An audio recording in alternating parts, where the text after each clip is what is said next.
saat to'xtagan poyez aldığa,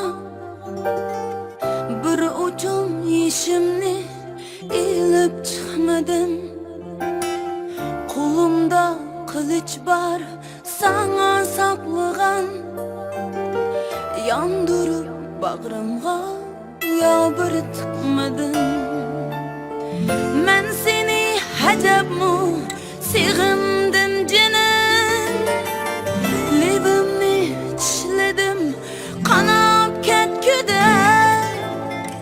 Sen belkim o'ltirasan ko'zingni so'zib, ichimda qaynaydi issiq bir titrek. Kech bo'ldi, qar yog'di xiyollarimga,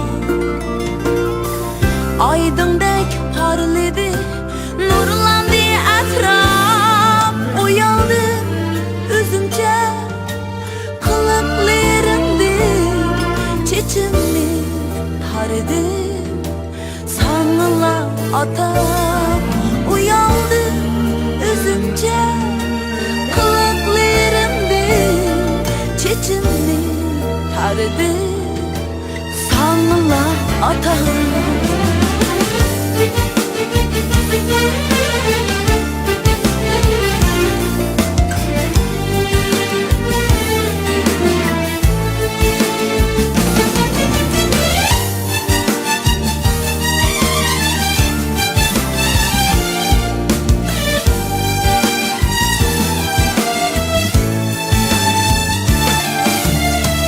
Yüzümge yakandım alqanlarımni, yeshimmi hasratimda ketdi ah qurib.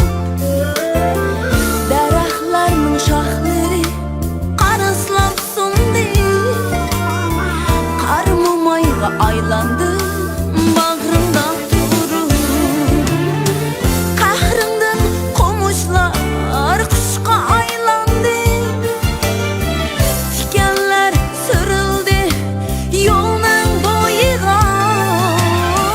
Ko'kdagi tumanga yeshimni bersam, yomg'irda zaminga qaytiribdi Xudo.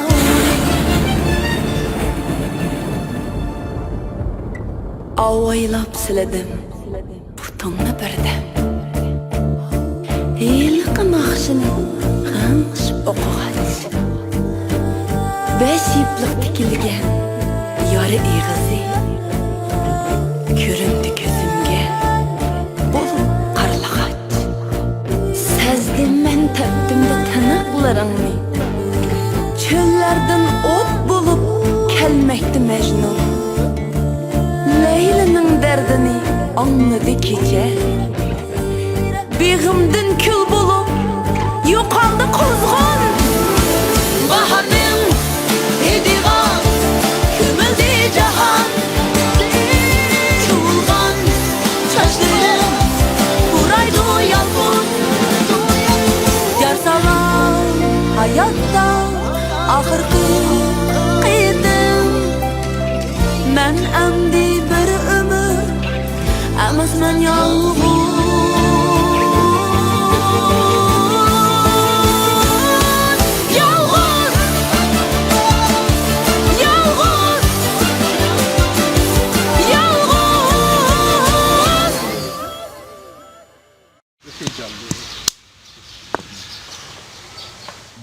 Men amdi bir umr emasman yolg'iz.